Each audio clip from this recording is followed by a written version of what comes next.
And action. Audience. Have to show the audience. Oh yeah. Oh, it's the same group. One. Back of her head. Her. Camera. Sharon did the dog. He's interested. Fully interested in this program. Okay, first of all, thanks. We're here for fifth and final time, thank God. Today is a persuasive action speech. And my topic is actually DUI, driving under the influence, and your ability as our ability as a society to make some changes where we really need them. We need them bad. What I intend on doing is discussing, giving you some statistics to think about, share with you some personal experiences that I've had, and in the end, let you know what can you do, what can we do, and hopefully encourage you to make a change right away, because seriously, this is an issue that literally by the hour gets worse, and it gets worse countrywide as well as within our own state. With that being said, I'll just say that to know our legislative process is to know that how it works is really the more contact that a legislator has, they're going to vote hopefully by way of their constituents. And in this case, what we see with this particular law and in DUI in general is that there are some big forces, and we'll talk about those that are actually being applied to legislators that are actually detrimental to our society. And because people are not standing up, these forces are in a sense winning. So with that being said, the first thing I want to talk about is again statistical data. These are kind of startling in my opinion. Montana Department of Transportation, 2011, just for that year, in Montana alone, 359 severe injuries from DUI-related crashes. You think about that, that's not fatals. That's just severe injuries, which are a huge cost to everyone, you and I, society in general. Now, another more startling statistic. If you just take all the fatal crashes that happen in Montana, 41.6, so 42% of the crashes that have fatalities involved are alcohol related. Daunting figure. Mothers Against Drug Driving, another group that did some research in 2010, found that 211 children were killed at the hands of a DUI driver. Now what's even worse is 62% of those kids that were killed were actually in the vehicle of the DUI driver. So the DUI driver doesn't care about themselves, they certainly don't care about the other people that are on the roadway, and they don't even care about their own kids that are in the vehicle with them. To move on to some personal experiences that I've had, I could literally talk for hours about all the personal experiences I've had with it. There's a few that I've narrowed it down to, some that I'm sure people in this room probably remember. The first one was a crash that happened just east of town here, and basically what you had is a family of four that were almost home. They were eastbound. They were almost home to Helena. They'd come from the West Coast, and they were on vacation. So, as I used to do, this family's traveling early in the morning, late at night, whatever you want to call it, because they have two young kids, a 5-year-old and a 3-year-old in the back seat, mom in the front seat, passenger side, dad's driving. They're doing everything they should be doing. Absolutely right. And then they come across a drunk driver who's going the wrong way on the interstate. They hit, And in a moment's notice, moment of time, Dad has the impossible task of trying to decide, does he go to his wife, who's sitting next to him, who is breathing her last breaths? Or does he go to the child that's in the back seat who has a collapsed lung and blowing blood bubbles and basically choking? Which one does he go to? He can't go to help from the DUI driver because, see, the DUI driver, after they hit, they had rolled on their side.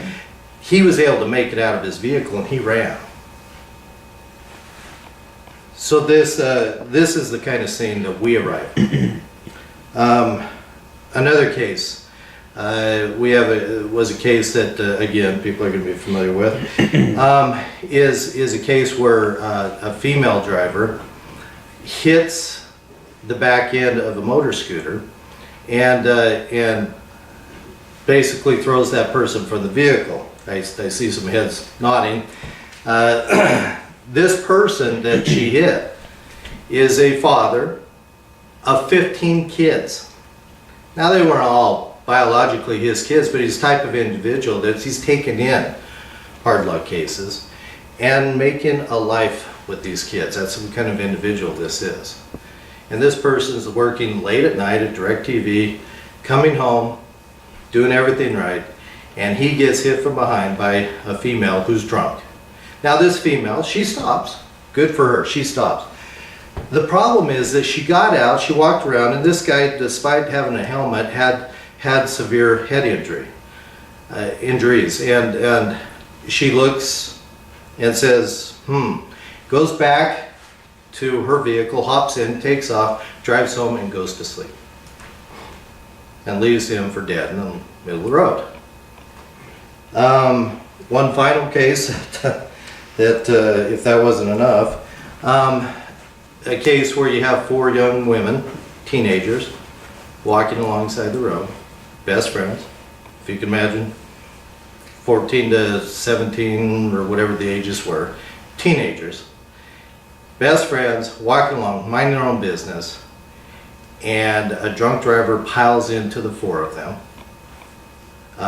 What you have is 2 girls that are pretty much killed instantly, 1 girl who's severely injured, and 1 who wasn't hurt at all. Now, can you imagine the one that wasn't hurt at all, what she's going through? Not to mention what the others, but what she's going through. What does she do? In a moment of time, she's gone from 3 wonderful friends to 2 dead, 1 screaming in pain. And on that scene, we have parents, because it's not that far away from their houses, parents arriving on the scene. And if you can imagine those parents having to see their kids like this. So, traumatic things that happen. Again, I could go on for hours with the stories. It's non-ending. So, what can you do? Well, I'll tell you. What you find mostly, as I stated earlier, in the legislature are lobbyists. And these lobbyists are powerful, and when it comes to DUI specifically, what in this state we see a lot of is the Bar and Taverns Association and, believe it or not, the Defense Attorneys Association. Well, geez, Bar and Taverns, you can probably see why they're involved there, because we do anything with DUI stuff and it affects their business, so can't have that, right? Defense attorneys, geez, why are they involved? Well, because there's a couple of things we can do. A law that can be changed is called, it's actually criminalizing what is our implied consent law. And several states have already done this, but we're lagging way behind. Right now, the best evidence when we go to trial on a DUI is a breath test or blood test, but either way, a breath test, and if you're arrested for DUI, you're read what's called implied consent. You give that opportunity to provide that test. If you don't provide the test, you decide not to, in this state, the penalty is 6 months suspension of your license. For a lot of these folks, that doesn't matter. They don't care. You go into some states, And if you refuse to give that test, it's the same penalty as if you had the DUI. Everything is the same. Fines, the effects on your driver's license, everything is the same. But this state, we have the Defense Attorneys Association. Why do you suppose they don't want to have a law that takes away somebody's right to refuse? Because that is, right now it takes about $5,000 to fight a DUI. The only way they're really going to fight it is if you take away that major evidence. So without that evidence, they'll fight it. If a jury can't see somebody drunk or they aren't envisioning the same things that the officer is at the time, they can be found not guilty. Plain and simple. That's why your defense attorneys are involved here, because to them it's big money. It's big money because if they just plea a case out, they might see $1,000. If they actually go to court and fight the case, a minimum $5 grand. So there's your money. So there's what can you do? Well, there's a website in Montana that's called the Montana Legislature, findamontana.legislator.com. And it's a very simple site. You go in, plug in your zip code, and it will tell you who your legislator is. And from there, you get involved. And when I say get involved, people go, oh, I don't have time for this. This is simple. All you have to do is let them know where you stand on it, where you want them to vote. And you keep doing that. And you keep letting them know where you want voted. Because when those big lobbyists come in and start taking them out to dinner and, line in their pockets the way it happens, whether you like it or not, that's the way it happens, they're going to remember that. But if they have all their constituents back home saying, no, you're going to vote this way, they have no choice. And then they'll go that way. So it is one way that people really can stand up to what I call the forces that are so powerful that stand against the good in our society. And those forces are powerful, but in the end, good can overcome if people get involved, and it doesn't take that much to get involved in this instance. And we can make a drastic difference in the safety of our roadways, and hopefully people will make those changes before it affects them personally. Thanks.